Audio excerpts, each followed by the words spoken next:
विद्यार्थी मित्रों, विषय हिंदी कक्षा 5 के इस ऑनलाइन लेक्चर में आप सभी का हार्दिक स्वागत है। My self Payal दुत्रेजा। ओके, तो जैसे कि आप लोगों को याद है, इसकी अगली वीडियो में हम लोगों ने चैप्टर नंबर 3 हमारा है नन्हा मुन्ना राही, उसके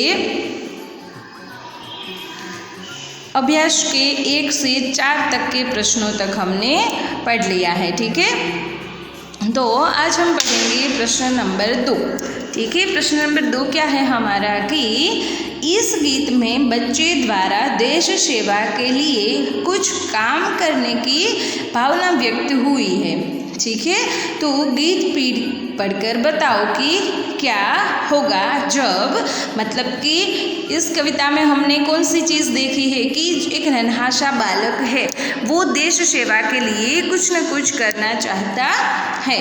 ठीक है, तो कौन सी पंक्ति का अर्थ क्या होगा उसके बारे में हमें लिखना है, और यहाँ पे जो हमें 4 वाक्य दिए हैं, ठीक है, वो जब होगा तब क्या बच्चा करेगा उसके बारे में लिखना है। तो सबसे पहला प्रश्न है कि बच्चा धूप में पसीना बहाएगा तब क्या होगा।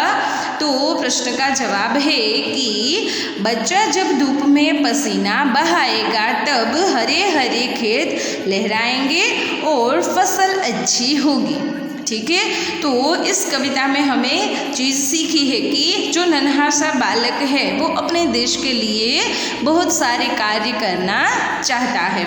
ठीक है, तो बच्चा धूप में पसीना बहाएगा तब क्या होगा। तो बच्चा धूप में पसीना बहाएगा तब हरे हरे खेत लहराएंगे और फसल अच्छी होगी। ठीक है, हमारा जो भारत देश है वो कृषि प्रधान देश है। ठीक है, तो कृषि प्रधान देश है मतलब कि बहुत सारे लोग हैं वो खेती के साथ जुड़े हुए हैं। ठीक है, तो बच्चा इस जरिए कहना चाहता है कि मैं धूप में पसीना बहाकर हमारे खेत है उसको लहराऊंगा और उससे हमारी फसल अच्छी होगी। फिर दूसरा है कि दुनिया में कहीं बम नहीं गिरेंगे।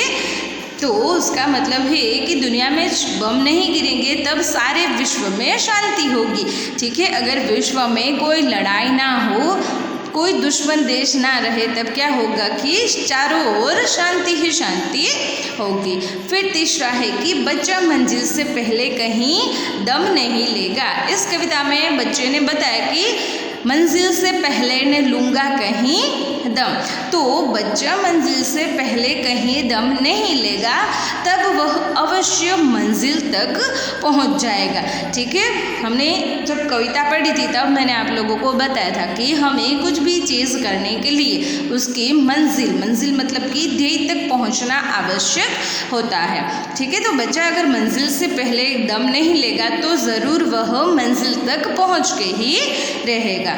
ठीक है, फिर चौथा है कि धरती पर पापी जन्म नहीं लेंगे। तो उसका मतलब है कि धरती पर पापी जन्म नहीं लेंगे तब बच्चा आगे ही आगे मंजिल तक पहुंच पाएगा। मतलब कि अगर देशद्रोही कोई भी ना हो तो देश को आगे बढ़ने से कोई नहीं रोक सकता। ओके, तो सबसे पहला है कि बच्चा धूप में पसीना बहाएगा तब हरे हरे खेत लहराएंगे और फसल अच्छी होगी। मतलब कि हमारी खेत है वो उसमें बहुत सारे जो पाक है हम बोते हैं वो अच्छे से उग जाएंगे। फिर दूसरा है दुनिया में कहीं बम नहीं गिरेंगे तब सारे विश्व में शांति होगी। मतलब कि सब आपस में मिलजुल कर रहेंगे तो विश्व में शांति ही रहेगी। फिर बच्चा मंजिल से पहले कहीं दम नहीं लेगा तब वह अवश्य मंजिल तक पहुंच जाएगा। फिर चौथा है कि धरती पर पापी जन्म नहीं लेंगे। उसका मतलब है कि तब बच्चा आगे ही आगे मंजिल तक पहुंच पाएगा। ठीक है, तो ये है हमारा अभ्यास का प्रश्न नंबर 2। ठीक है, फिर उसके बाद है अभ्यास का प्रश्न नंबर 3। उसमें क्या दिया गया है कि गीत में एक पंक्ति है। ठीक है, गीत में हमें कौन सी पंक्ति है उसका इस्तेमाल किया है कि बोलो मेरे संग जय हिंद जय हिंद जय हिंद जय हिंद जय हिंद। तो ये जो जय हिंद है वो क्या है, यह एक नारा है जो हम कई अवसरों पर बोलते हैं। ठीक है, आप लोगों जब 15 अगस्त या तो 26 जनवरी जब हम फेस्टिवल है हमारे राष्ट्र के वो हम सेलिब्रेट करते हैं, तब हम जय हिंद ऐसे नारा है उसका हम प्रयोग करते हैं। ठीक है, तो सोचो और बताओ कि तुमने यह नारा किस अवसरों पर बोला है।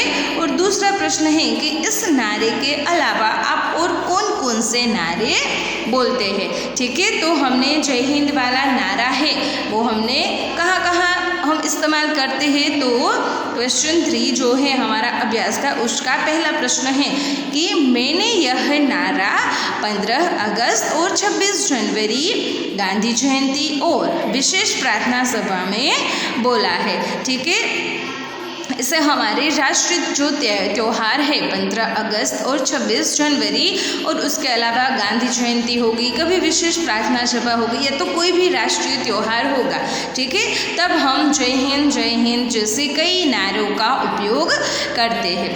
ठीक है, फिर दूसरा प्रश्न हमारा क्या है कि इस नारे के अलावा आप और कौन कौन से नारे बोलते हैं। तो अभ्यास का प्रश्न नंबर 3 उसका दूसरा है कि इस नारे के अलावा हम जय हिंद, वंदे मातरम, जय जवान, जय किसान, भारत माता की जय जैसे आदि नारे बोलते हैं। ठीक है, हम जय हिंद के अलावा बहुत सारे नारे भी बोलते हैं, वंदे मातरम, जय जवान, जय किसान, भारत माता की जय जैसे कई सारे नारे हैं जिसका हम प्रयोग करते हैं। ठीक है, फिर उसके बाद है प्रश्न नंबर 4 कि इस गीत में बच्चे ने अपने आप को देश का सिपाही बताया है, तो तुम भी बड़े होकर कुछ न कुछ बनना चाहते होगे।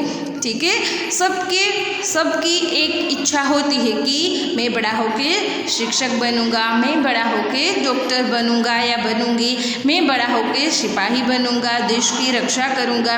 ठीक है, तो इस गीत में जो बच्चा है वो बोलता है कि मैं तो देश का सिपाही बनना चाहता हूँ। तो आप लोग बड़े होकर क्या बनना चाहते हो उसके बारे में हमें 2 प्रश्न यहाँ पे दिए गए हैं। ठीक है, अभ्यास का प्रश्न 4 उसका पहला प्रश्न है कि बड़े होकर तुम क्या बनना चाहते हो और दूसरा है कि क्यों बनना चाहते हो। ठीक है, तो यहाँ पे हम देखते हैं कि बड़े होकर मैं सिपाही बनना चाहता हूँ। आप जो भी चाहे आप लिख सकते हो। ठीक है, फिर सिपाही क्यों बनना चाहते हो, क्योंकि मैं देश की सेवा करना चाहता हूँ। ठीक है, जिन लोगों को देश की सेवा करनी है वो सिपाही बनकर देश की सेवा और रक्षा कर सकते हैं।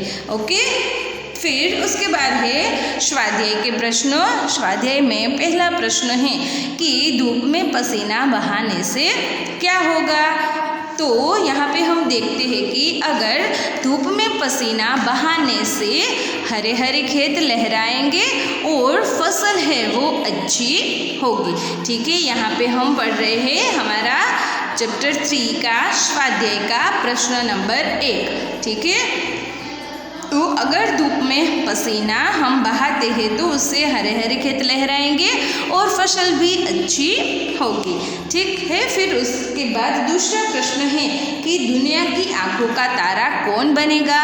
इस कविता में हमने पढ़ चुके हैं कि दुनिया की आंखों का तारा बाल सैनिक बनेगा। ठीक है, क्योंकि बाल सैनिक है वो छोटी सी उम्र में देश की सेवा करने की सोच रहा है, इसलिए वो बड़ा होकर दुनिया की आंखों का तारा। और मुहावरे में हमने पढ़ा था कि आंखों का तारा मतलब कि सबका प्यारा होना। ठीक है, फिर उसके बाद है प्रश्न नंबर 3 नन्हा राही सबको क्या सिखाएगा। तो नन्हा राही जो है वो सबको प्यार का आचरण करना सिखाएगा। फिर है चौथा प्रश्न कि नन्हा राही दुनिया में क्या नहीं गिरने देगा। तो नन्हा राही है वो देश में बम नहीं गिरने देगा। ठीक है, फिर उसके बाद है प्रश्न नंबर 5 कि देश का सिपाही कौन है। तो देश का सिपाही नन्हा मुन्हा बालक है। ठीक है, चौथा प्रश्न क्या है कि देश का सिपाही जो है वो दुनिया में कहीं बम नहीं गिरने देगा। ठीक है, तो चौथे प्रश्न में हम लिखेंगे नन्हा राही दुनिया में बम नहीं गिरने देगा। नन्हा राही दुनिया में बम नहीं गिरने देगा।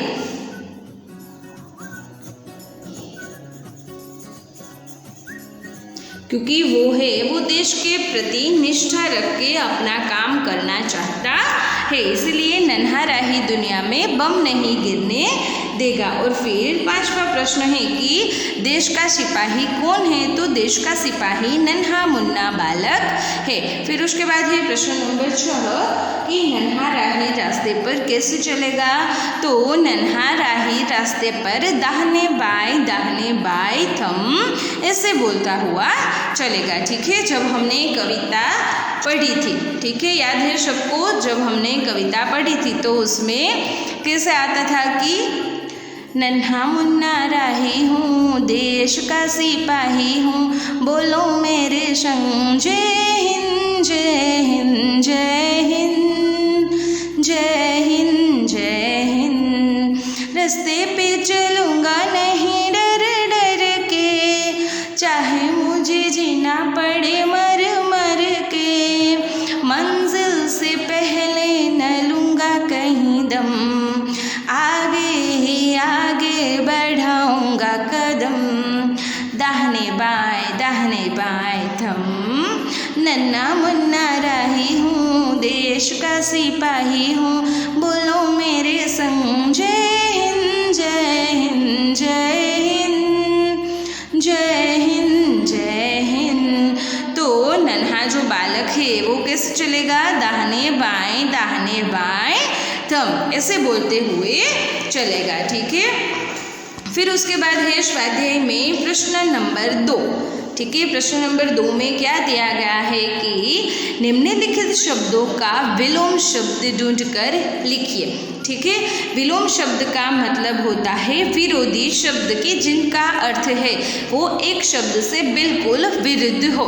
ठीक है, तो यहाँ पे हमें शब्द दिए गए हैं, यहाँ पे भी हमें शब्द दिए गए हैं कि जिसको हमें विरोधी शब्द के रूप में एक दूसरे के साथ जोड़ना है। ठीक है, तो सबसे पहला है कि आगे, तो उसका विरोधी शब्द क्या होगा? पीछे। फिर है बड़ा, तो उसका विरोधी शब्द होगा छोटा। फिर है दायां, तो उसका विरोधी शब्द होगा बायां। फिर है धूप, तो उसका विरोधी शब्द है छांव। फिर है धरती, तो उसका विरोधी शब्द है आकाश। फिर है ऊंचा, तो उसका विरोधी शब्द है नीचा। ठीक है, तो आप लोगों को होमवर्क में ये पेज नंबर 16 के ऊपर दिए गए हैं अभ्यास के प्रश्न नंबर 2, 3 और 4 और स्वाध्याय का प्रश्न नंबर 1 और स्वाध्याय का प्रश्न नंबर 2 जो कि मैंने अभी आपको करवाया है वो आप लोगों को आज के होमवर्क में लिखना है। अभ्यास के प्रश्न नंबर 2 उसमें हमने 4 प्रश्न हैं वो किए हैं। फिर है अभ्यास का प्रश्न नंबर 3 उसमें हमने 2 प्रश्न किए हैं और है चौथा प्रश्न उसमें भी हमने 2 प्रश्नों का अभ्यास किया है। फिर उसके बाद है स्वाध्याय के 6 प्रश्न। ठीक है, तो वो भी आप लोगों को नोटबुक में अच्छे से लिखना है। और फिर है विलोम शब्द जो कि आप लोगों को आपकी टेक्स्ट बुक जो है उसमें आप लोगों को लिखना है। ठीक है, बाकी जो विलोम शब्द का जो वाक्य रचना है वो हम अगले लेक्चर से स्टार्ट करेंगे। ठीक है, तब तक आप लोगों को अभ्यास के और स्वाध्याय के प्रश्न हैं वो आपकी नोटबुक में लिखने हैं। Thank you.